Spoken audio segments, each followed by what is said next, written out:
Hello, my name is Caroline Murphy, and I'm a very grateful recovered alcoholic. And I am so excited. I'm more excited than you, I assure you. Got my 2 drinks, my $2. It's just kind of how I roll. All right. So, we're going through the steps in 3 Saturdays.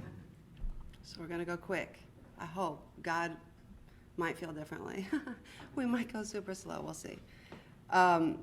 Starting with step 1.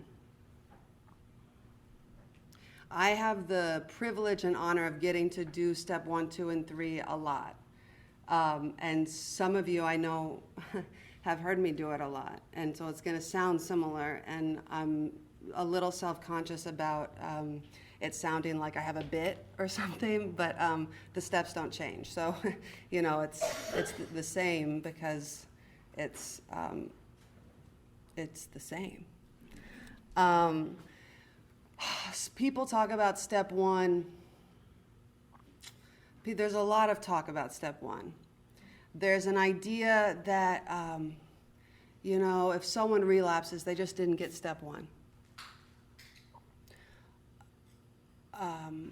I think if someone relapses, they're experiencing step 1.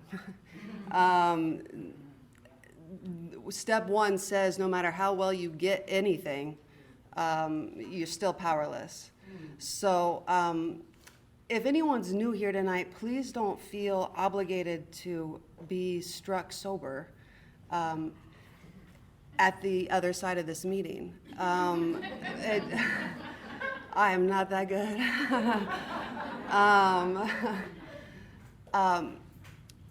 Learning this is worthwhile for lots of reasons, but not because learning it is going to get any of us sober.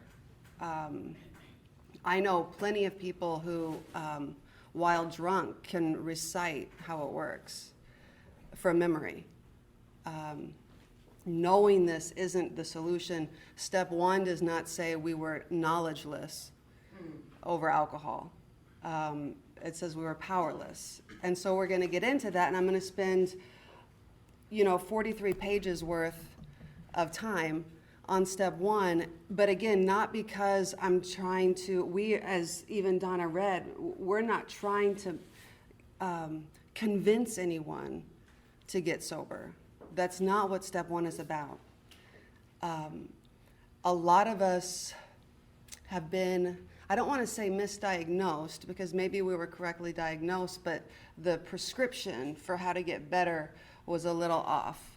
I kept being told my whole life that I was an alcoholic, and so I needed to stop drinking. I have a problem with drinking, and so the solution prescribed was stop drinking. And that makes sense. But as it turns out, I didn't have a problem drinking. I had a problem not drinking. So you can't tell me, you can't say, Caroline, your problem is you can't stop drinking, so what you need to do is stop drinking. That's like if my car won't start, you telling me, oh, start it. You know what I mean? And many hospitals tried to inspire me to start my car. They gave me all the motivational speakers, and then speakers who were like, if you don't start your car, you're gonna die. You know what I mean? Like all the things, you gotta really wanna start it. You must not wanna start it because you're not starting it. And I literally, like many of us, was willing to go to my grave. Oh, left hand. I mean, like all the things. I was trying harder to start my car than anyone driving by me. And it just didn't look like I was trying because it wasn't starting. So then another rehab later. Oh, Caroline, let's come up with all of your, let's make a list of all the places you will go if you could just start your car. And let's make a list, let's laminate it and put it in a wallet size. And, when you're sitting there not starting it, read it. Okay, now in your other pocket, let's make a list of all the people who are hurting because you won't start your car. Here are pictures of your weeping mother, and laminate them, put them in your, and when it's not starting, just look at those sad faces.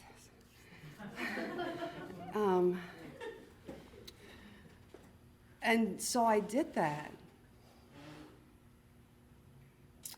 And my car wouldn't start, and I'd look at my sober dreams, and I'd look at my weeping family, and all the things, and the best it could do was make me feel really shitty about not being able to start my car. And I assure you it was not for lack of trying.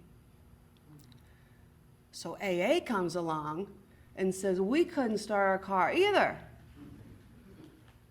Here's what we found. We found we didn't have any gas in it. So here's 12 steps to a gas station. You know what I mean? And that's just go, wow, oh my God, thank God. So the whole point is I had this idea in AA that these were like 12 steps to make me someone who doesn't drink. It has nothing to do with that. These are 12 steps to a power source, which is way different. That's a way different one day at a time. Doing everything I can to get to this power source is way different than doing everything I can to stop myself from doing what I'm ultimately going to do anyway. Do you know what I mean? So we go over step 1 a lot, and we go deep into step 1 because I am not going to go to the gas station if any part of me thinks I maybe am going to get this started. I have to be thoroughly convinced that no matter what I do, no matter what I try, no matter how much I want it, I am not going to get this car started. So, like I said, please, at the end of this, don't feel obligated to be struck sober, but maybe feel like you have permission to get out of the car. You know what I mean? Okay. So, I'm going to do a little dance throughout to shake out some coffee. So, step 1. In the forward to the first edition, is again something we go over a lot. We of Alcoholics Anonymous are 100 men and women who have recovered. So let's never, this is very useful. Let's never lose sight of the good news at the end of all this. We're going to have to walk through some bad news, but it's all, we're moving towards like the best news. I one time was speaking at a detox, and I forgot to get to the good news. And I was like, well, we're all hopeless and we're going to die. Time's up, gotta go. And they asked me not to come back. So let's not lose sight of that. That's a really important thing. So we have recovered. We are 100 men and women who are coping with, or dealing with, or surviving, or getting by, or mourning the loss of. We have recovered from not even alcohol, but from a seemingly hopeless state of mind and body. And I'm going to do this thing that I'm sure we're all pretty familiar with.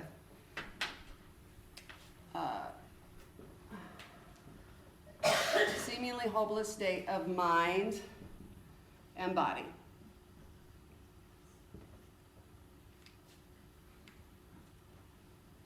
In the doctor's opinion, he's very clear. We have to be really clear that our bodies are sick, just like our minds are.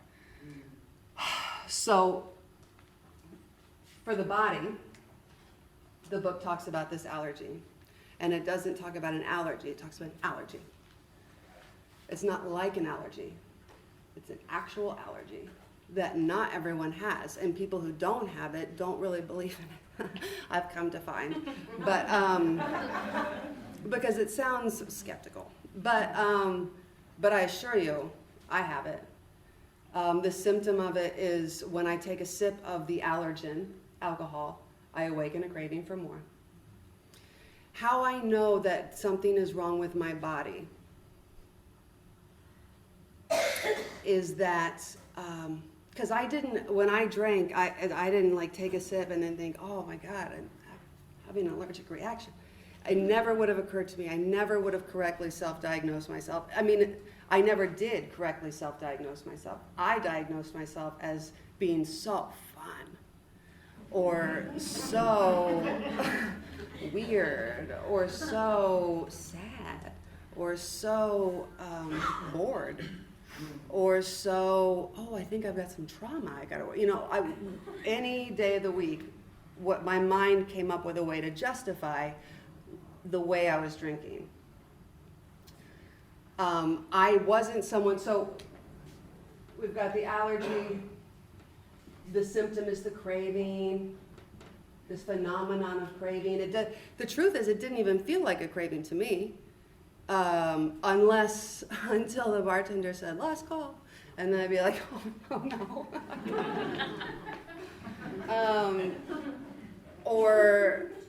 Or anytime I ran out, and then I felt like maybe I was having an allergic reaction. It just felt like I was deciding either good decision making or bad decision making to drink more. The key word was decision making is what I thought was happening. But then this weird thing started happening. So I rarely set out to have like 2 or 3 drinks and then failed. I set out to feel a certain way. And then I would achieve that. And then I would not switch to water, which is fine and good. But then I'd keep drinking alcohol, and then I'd be drunker than I wanted to be. And while wishing I was less drunk, I would be reaching for more alcohol. And that sort of is how I know something's wrong with my body, because my mind was sound. My mind knew, no, this is a bad idea, don't do it. Oh, dear God, no. While my hand, I couldn't stop my hand from doing this. Or like if I'm literally losing consciousness from all the alcohol, like on my way down, wait, one more. Like, it's the most unnecessary sip.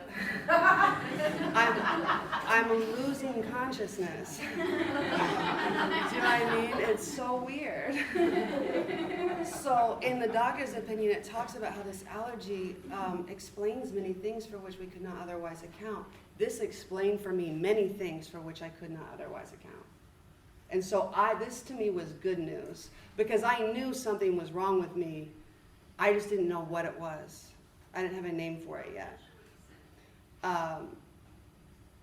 And so this was my physical lot in life. My body is sick. It's broken. It doesn't metabolize alcohol right. We talk about how this is progressive. So like it goes from some semblance of control to less control, to like Russian roulette, to no control. And I don't have an app on my phone to tell me where I am in this progression. I don't know what drink it was I don't know what day it was. I don't know. I used to, this is important for a couple of reasons. One of the reasons is we like to really hold on to the memories of when we could control it. And then what did I do that day? Okay, let me repeat that. And if I do everything that I did on that day, then I'll be able to control it the way that I would. Do you know what I mean? Like a formula, more carbs, more uppers, whatever. But as it turns out, it has nothing to do with that. My body has just gotten, as I've aged, my body's gotten more broken. As I continue to age, it continues to get more broken, whether I'm drinking or not.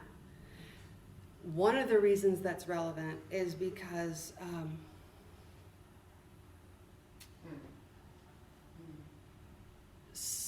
at some point on this spectrum, I could safely take NyQuil.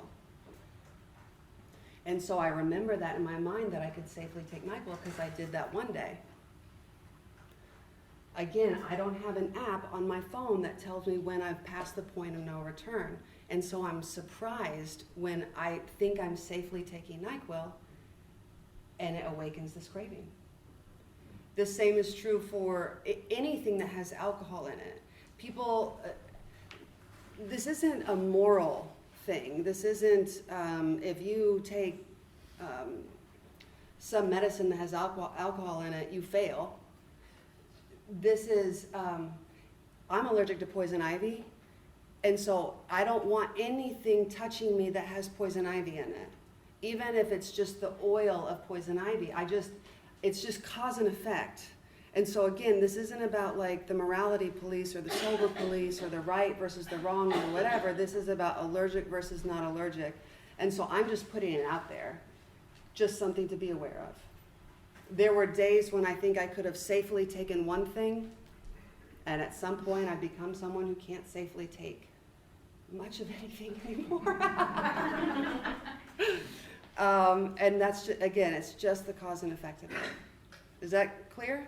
Are we clear on that? So when it comes to powerless, forgive me, I've lost the power of control. And so like with poison ivy, I found out that every time I touch poison ivy, I break out in a rash. And yet I have no poison ivy problem because I stay away from it effortlessly. So effortlessly that I couldn't even tell you when the last time I even saw it was. If I saw it today, I would not have to call my sponsor. I wouldn't even have to pray. It's with the greatest ease, I would just say, no, Caroline, don't do it. And then without a second thought, I just wouldn't do it. I absolutely can rely on my mind to protect me from poison ivy. I'm also allergic to olives. Don't have an olive problem. If I see olives on a menu, I don't like, you know, like it's so, I just go to the next item. I couldn't tell you, that might have happened today, I don't remember it. That's how unremarkable it is. Not because, you know, we look stupid when we do the things that we do, when we leave rehab for the third time and stop at a liquor store. That looks stupid. It's not stupid. We are not suffering from stupidity. If I like saw poison ivy and was like, fuck it, you know, and dove in it, that's not stupid. That's crazy, right? And you treat crazy different than you treat stupid. They kept treating me like I was stupid, teaching me all the reasons why I shouldn't drink, teaching me all the good things that will happen if I don't drink, teaching me all about what happens to a liver, teaching me about the ultimate prison or hospital or institution or death, trying to teach me sober. I knew not to drink. That was not lost on me, but I was storing that in a crazy mind. All the information. That's why everything we learn in this meeting can't protect us. The learning can't protect us. Because one of the things we're learning is that our mind is broken. So everything that we're learning, we're storing in a broken mind. They gave me so many tools at rehab and wilderness camp. So many tools. Native American tools. They changed my name to Rebecca. As though she had a better chance.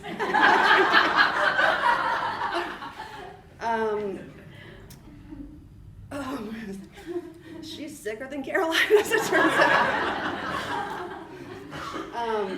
But so I have all these sober tools, and they're all great, but again, I'm not toolless in the first step. I'm powerless. I don't have the power to use these tools over alcohol. And it's because of this. So You know, as the book says, this would be academic and pointless and moot if I just never took the first drink. If I never take another sip of alcohol, this will never happen to me. I never have to worry about this. I never worry about poison ivy.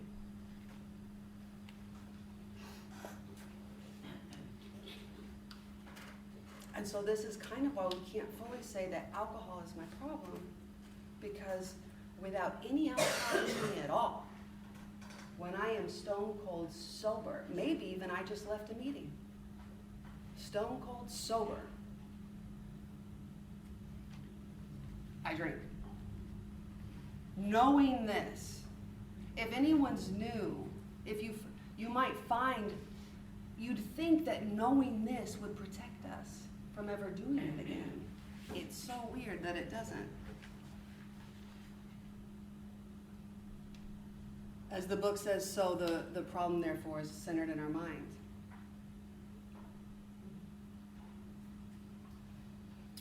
The book talks about the mental obsession. And you know what? Let me say this. It wouldn't be so tragic that the problem centers in my mind if I didn't rely on my mind for everything. If I could find something else to rely on, which, you know, spoiler alert, that's what I'm ultimately going to learn how to do, I wouldn't have a problem. It'd be fine. But I am so reliant on my mind because it has protected me before. It protects me from all sorts of things successfully. I was taught as a human being that self-reliance is a virtue. So this is hard to get this. So this mental obsession, and I'm sure there's someone in the room right now having this, and God bless you, please don't think you're doing this wrong. This is a symptom. If I have a cold and I sneeze, I can't come on, Caroline, get it together. You know, don't sneeze. I mean, it just is it's a symptom of an illness that we all have. And before we're through with the solution, we have it. We're vulnerable to it. So please know that you probably are not the only one having this mental obsession. The mental obsession for me, sometimes it's like a little mosquito in my ear.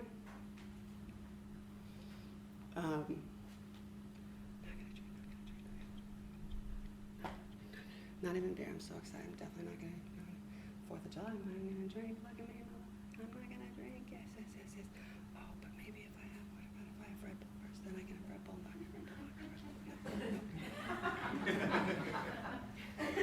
What if I get married? Am I not going to be able to drink champagne in my own money? I can't get married.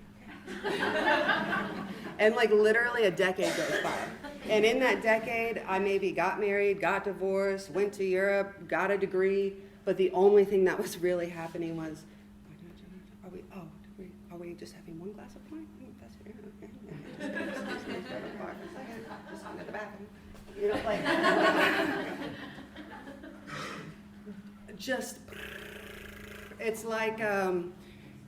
it's like my brain is hardwired on my cell phone. If you plug in, it's like my brain is hardwired. Relief / alcohol is in my GPS. And anything I do to walk away from the alcohol, it's like rerouting.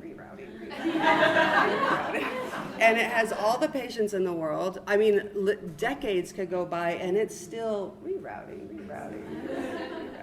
Oh, going to a meeting first? Okay, rerouting.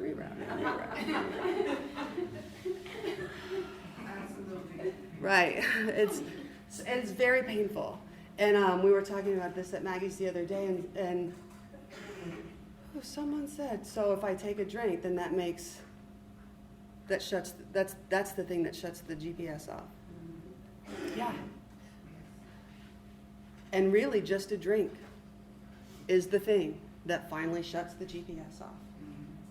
And then as soon as the drink's done, rerouting. I mean, there's no, and it's very painful. Sometimes it's not that quiet, as I'm sure everyone here knows or can remember. Sometimes it doesn't even make a sound. It's like a heart attack. This is the thing that feels like the craving to me. It feels like this is the craving.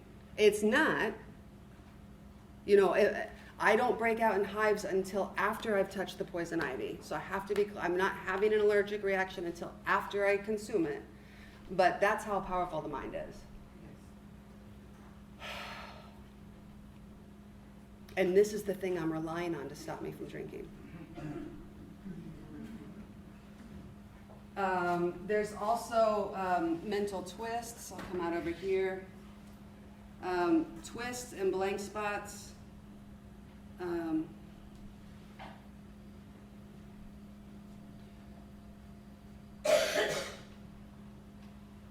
You know, when this is happening, there's maybe time for me to call my sponsor. I don't know what I think my sponsor's going to do. My sponsor's not a shot of vodka.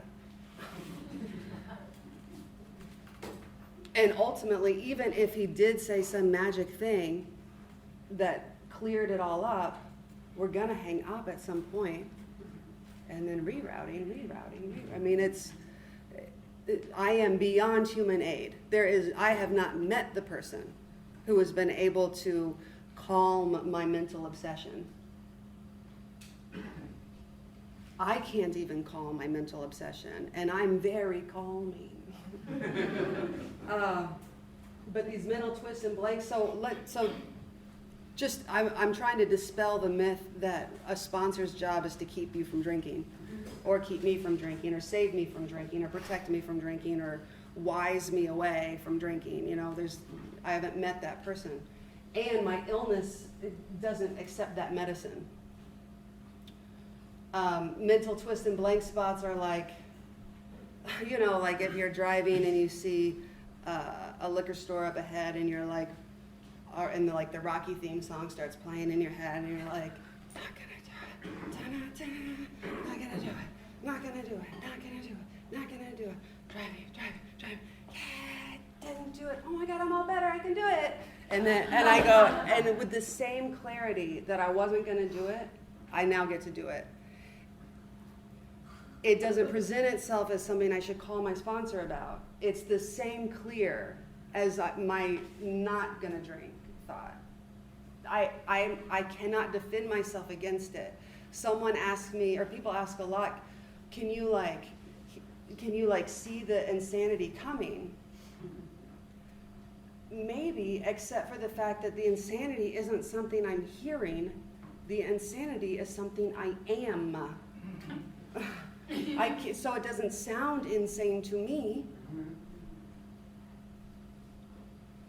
It sounds sane. I cannot defend myself against something that doesn't present itself as bad. It presents itself as good, as a solution, in fact. I can't defend myself against it. And then these blank spots where we don't think at all.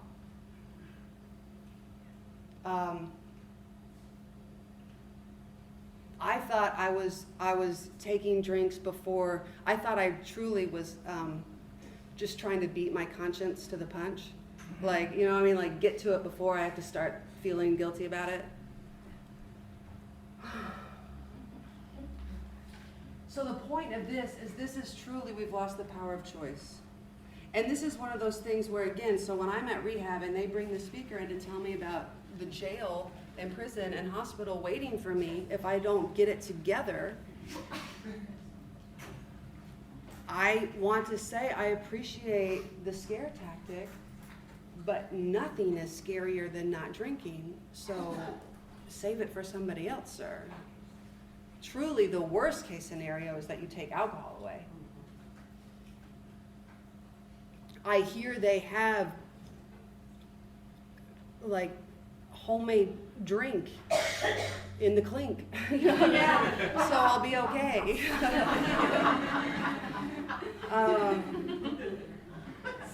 They got all kinds of stuff in the hospital. I don't know what you're trying to scare me for there. They'll hook me up. So So we've this, and this really is what sounds like a cop-out, but it is really true if you think about it. This is absolutely, we've lost the power of choice. So no matter how well-intentioned I am, and all of us have said this, done this, I hear it from proteges and people all the time, I promise I will do better. I promise I'm going to get this. I promise I'm not going to do it again. I promise. And they mean it and try harder to not drink, reaching for a drink, than any non-alcoholic could ever even fathom. We are literally, the hardest I've ever tried to not drink is while drinking. Trying is not the solution. So the rest of the steps, I mean, the point of all this is the reason why steps 2 through 12 are all about accessing a power, not even accessing sobriety. It's not my business. I don't have a say in that. I've lost the power of choice. 10 years later, I still don't have the power of choice. People I used to hear from podiums say, my name is, Johnny A, and I'm an alcoholic, and by the grace of God, I choose not to drink today. And I'm like, well, one of those things is not true. Either you're not an alcoholic, or you're not choosing not to drink. We don't have the power of choice. I am not proud of all the time I have sober. I am grateful for it. I didn't do it.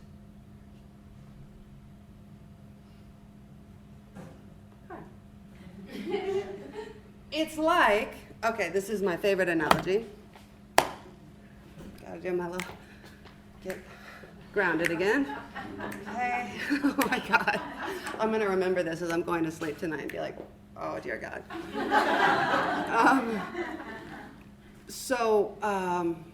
This analogy I really like. It's like, for me to not drink is, for the doctor to say, Caroline, you need to not drink. The doctor might as well be saying, Caroline, you need to flap your arms until you take flight. And I assure you, I will try harder than any of the birds flying by. I will try, and I will go to my grave trying. And it will look like I'm not trying because I haven't taken flight. It will look like I don't really want to because I haven't taken flight. But I am literally like, as hard as I can. And then AA comes along and says, Caroline, we too didn't have the power of flight. But we found that there is a plane 12 steps away. And you either get to be on the plane or you get to try yourself. You go one or the other, but you cannot do both. And here's the thing, again, because I am prideful and kind of normal human, I will not even consider the plane until my arms have fallen off. I mean, like, I literally, some of us even are like, oh, cool. Oh, wait, I didn't even run and try. You know, I mean, like, we have to try every possible thing to get to take credit for it before we're willing to even consider that there's this plane over here.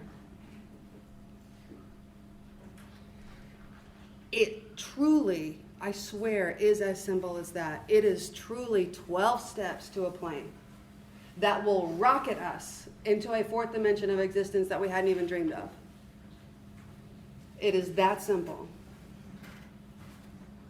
What's not easy about it, what's almost impossible about it, is we don't get to be the pilot. We get to the plane, we're like, where's the cockpit? Thanks so much. And they're like, oh no, you sit in the back. And then I'm like, well, I'm going to need an itinerary of all the places that we're going to go, and also where's the suggestion box? And they're like, God, the pilot, is like, no, I'm fine. Have a seat. Literally, it's the book talks about crossing the bridge of reason to the desired rocket of faith. And that last step, it's serious. There was no middle of the road solution. There's not like half on the plane, half not on the plane. You've either abandoned yourself to this, or you are playing God. I mean, it's literally one or the other. There is no middle of the road, and that is as scary as it sounds. And if you are as sick as this, then maybe it doesn't sound so scary, but it sounds like hope. Because no one had presented anything revolutionary to me before. They presented me with tools that I was responsible for relying on to stop myself. And I knew that wasn't going to work. But this, where I'm on being rocketed into a fourth dimension of existence, the other cool thing about this plane is my mind can be programmed, hardwired to go to relief/alcohol and reroute all at once, but I'm not listening to it. I'm now on a different GPS system. So I don't even hear it.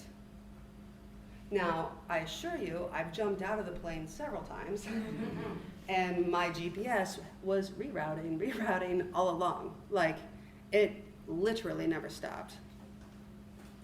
And we'll get into that when we get into the 10th step. But truly, I'm free. So that's step 1 through 12 in a nutshell. Thanks for coming. So step 1 is truly not, I'm never gonna drink. But step 1 is, oh my God, I'm never gonna not drink. Put my arms down so that I can even consider or notice that there's a plane. Step 2, noticing there's a plane. Step 3 is making a decision to go to the plane. It's that simple. But again,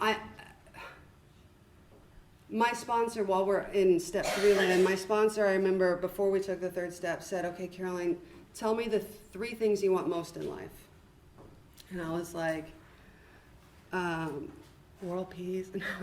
I was like, fame, and like success, money, family, and like a healthy family.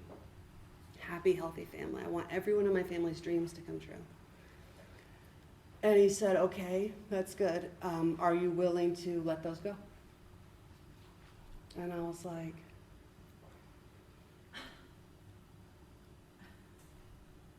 okay. And I really was. Not because I don't care about those things. I'm still rooting for those things. I hope that's on the itinerary. But I have to pursue God and then see what things are added. So far, so good. But I have to pursue God. I cannot, and I know this because I've jumped out of the plane before.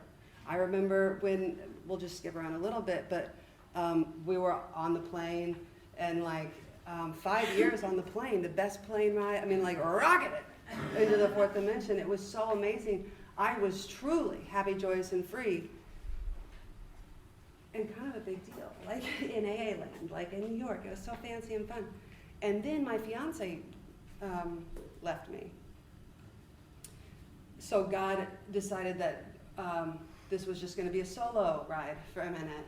And I was like, oh, no. I think it's really important that she stay on the plane. Hold on, I'll go get her. You know what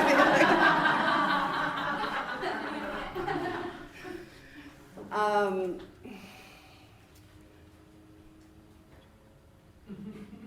I can't, I'm either pursuing God and God's will or mine. There's no middle of the road. I jumped out of the plane to go get someone who didn't want to be God. We'll get to that in a fourth step discussion here. So step 3, made a decision to turn our life and will over to the care of God. Let's just look at the third step prayer for 1 second, because it is so inspired. On 63, God, I offer myself to thee to build with me and to do with me as thou wilt. Relieve me of the bondage, not of alcohol, of self. I don't wake up every day and my first thought is alcohol. I wake up, my first thought is me. My second thought is alcohol. Alcohol this whole time was relieving me of the bondage of self. If I was mad at you, I took a drink, all was well. If I couldn't figure out, like if I got fired, took a drink, came up with a whole new enterprise, to, whatever. Like if I felt guilty for X, Y, or Z, took a drink, all better, God is grace, whatever. Alcohol freed me from the bondage of self. And then at a certain point, it turned like a boomerang in mid-flight and truly nearly cut me to shreds. So now I need a new relief from the bondage of self. I need relief from this GPS that is constantly rerouting to get my needs met.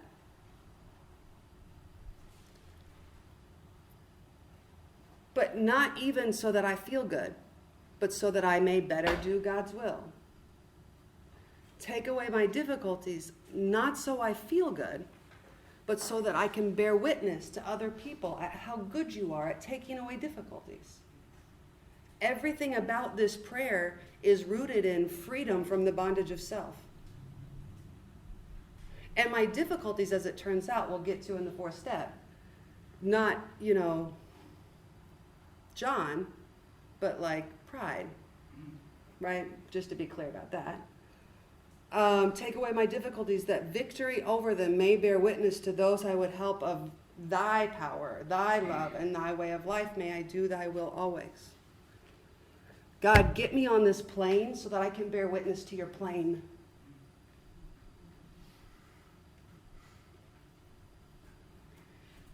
Okay. So then it talks about, okay, great, I'm in. I'm going to go with God. But how? I've been praying my whole life. I went to church school my whole life. I studied religion in college, my whole college. I preached. I had the 3 a.m. to 6 a.m. slot on St. Mark's Square.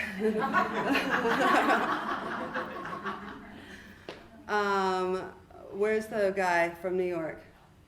Yes, maybe you remember me. I was very good.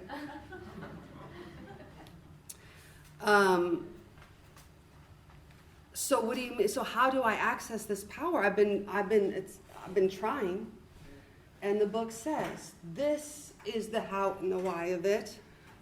We had to quit playing God. That's the thing I had never done. I had been so into God, but even more into how into I was into God. I never said, "Dear God, what do you think?" You know what I mean? I was like, "Dear God, I have some ideas."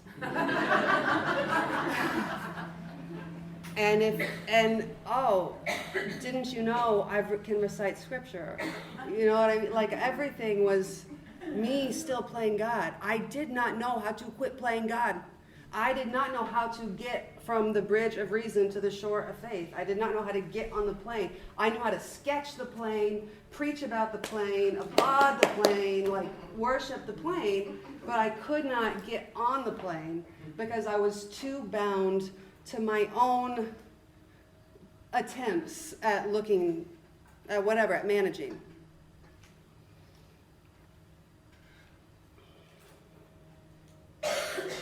So this is the how and the why that we had to quit playing God.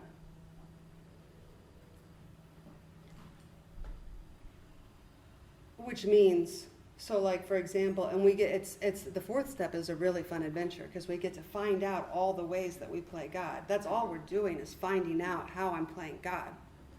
So like for example, I wake up in the morning, I've overslept again. I can predict, I know that my boss is going to be mad. Best case scenario, but still too painful, is that he won't like me. Worser case scenario, he yells. Third case scenario, people are talking about me behind my back. Fourth case scenario, they fire me, and then probably I will die. So, I gotta call and tell about the car accident.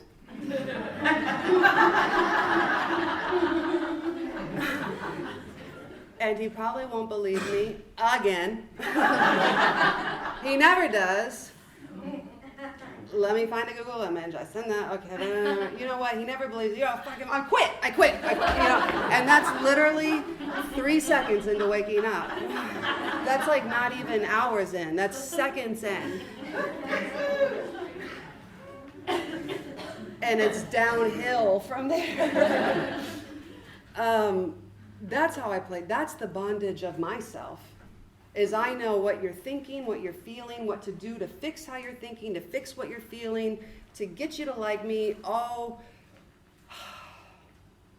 So my partner's name is Laura. I'm going to want to do something. I know Laura's not going to want to do it. Let me make her a sandwich. Hold on 1 second. Okay, make the sandwich. Here, look what I've done for you. And she's like, okay, thanks. And I'm like, incidentally, I'd like to do this thing. What do you think? She's like, no, that's not convenient. And I'm like, oh, fine. Not going to talk to you anymore. And we'll see if that works. And it doesn't. And so then I come and like feign an apology. I mean, even when trying to be kind, the issue isn't I'm mean and so I get drunk. The issue is I am completely reliant on myself for everything. And that is why I get drunk. Because myself has this illness. It's not good, bad. It's cause effect. The me I'm relying on has this. That's why I need something else to rely on. Not because God is so good, though we come to find out it's really a win-win. But because this is doomed to drink. And it's going to be painful in between the drinks and then painful after the drinks. It's lose-lose. So that's what my bondage of self looks like any given day. So after I do this third step prayer, God, I offer myself to thee to build with me and to do with me as thou wilt. Relieve me of the bondage of self, that I may better do thy will, or that I may better do my will. Take away my difficulties, that victory over them may bear witness to your plane and your power and your love and your grace and your will. May I do thy will always. The first thing I have to do now is look at what is blocking me from doing that, which is me. So what does this look like on paper? And the book is really clever, and we should probably just call it there because it's about 5 minutes still. But so stay tuned, and we will get into getting free from the bondage of self next week.